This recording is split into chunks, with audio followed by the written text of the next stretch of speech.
I follow you on social media, like a lot of people do, and there was a graphic that was thrown up recently of all the top welterweights, and you commented like, look, what are we doing here? I beat several of the guys on this graphic.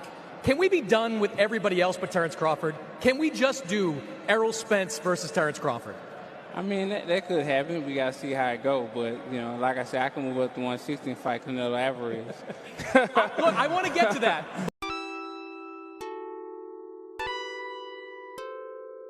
But there's always going to be questions until you and Crawford fight.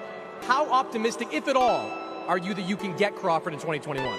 Well, I think it could happen. I mean, just for, you know, Al and Bob to sit down and, you know, for Bob to start lying. Now, see, this is the funny part.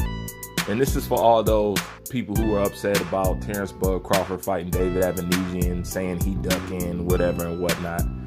That was Errol Spence 2020.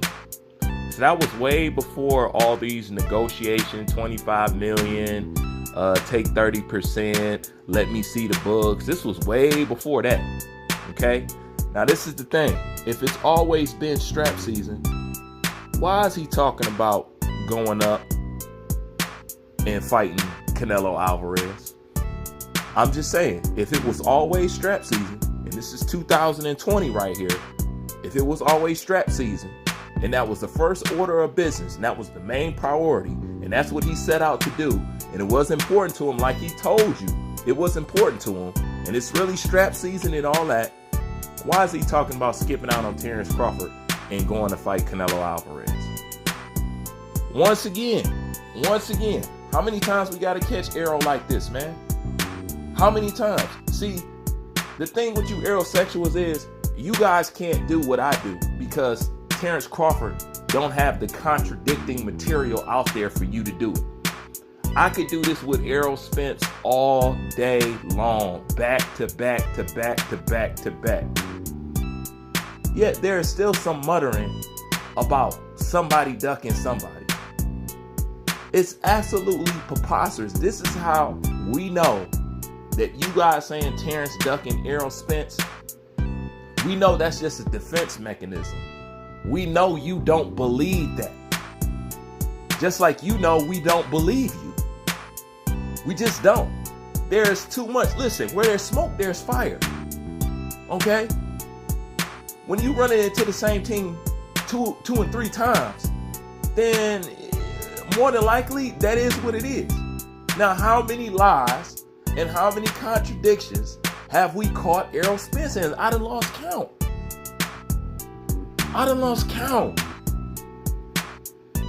So if you're a person with common sense and you ain't got no fanboy in you, if you was to weigh the options between the two of who's doing what, who said what, who changed the story, who's asking the person to jump through hoops, and this, that, third. It's not hard to tell who don't want the fight, who's stalling the fight, and who never wanted to entertain the fight. Because we first had to get to the stage. In case you forgot, we first had to get to the stage where Errol Spence would acknowledge Terrence Bud Crawford. We forgetting all about that.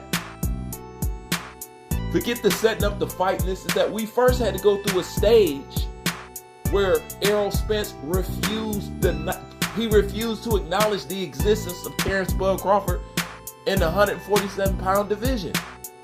Then after that, he refused to accept that his belt was of some worth. Remember that? But it was always strap season. How was it always strap season when you saying this guy belt ain't worth nothing? Then you tell him to go get a belt, you still don't want to fight him. Then when he got the belt, you talking about, well, whatever, I'll go up and fight Canelo Alvarez. But it's strap season. It seems like the only person that is really strap season is to the person who hasn't been saying it. For Terrence Bud Crawford, it's been strap season because he's been chasing the person with the last remaining straps in the 147-pound division. And then the person who told you it's strap season, who just got one strap left, is telling you, I'm going to go up and fight Canelo Alvarez. It's not hard to put this stuff together, man. It's not. That's why when you guys go to these content creators and they make these videos as anti-Bud, this is why they got to make stuff up. I can stick with the facts. I can stick with what's there. I can stick with the material that he has put out there. I can stick with the words that he has said. You guys got to go out your way and make stuff up.